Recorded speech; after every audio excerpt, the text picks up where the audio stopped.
ফোনের রিচার্জ কেন কাটবে?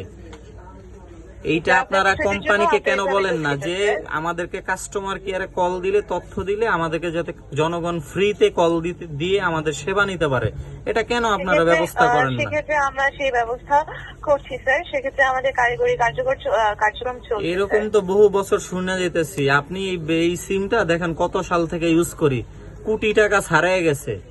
আপনার কোম্পানিতে একটা শেয়ার হোল্ডারের মালিক হয়ে যেতাম এতদিন, কিন্তু আপনারা তো আমাদেরকে টাকা খালি বললেই কাইটা নিয়ে যান, বললেই কাইটা নিয়ে যান। এক্সট্রা কত ব্যাড এইটা সেইটা যোগ করেন, কেন করেন? জনগণের সাথে আপনারা কেন, আপনার কোম্পানি এরকম প্রতারণা করছে? স্যার, আপনার বিষয়টির জন্য আমি আন্তরিকভাবে দুঃখিত স্যার।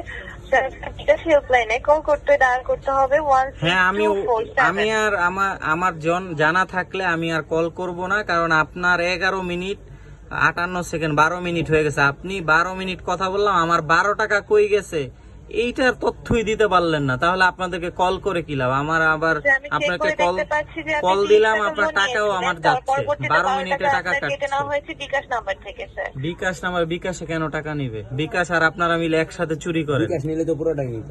আপনারা বিকাশ এবং আপনার এই এয়ারটেল রবি কোম্পানি, মানে এয়ারটেল, আপনারা চুরি করেন, কারণ আপনারা হলো চোর, গুপ্তচর।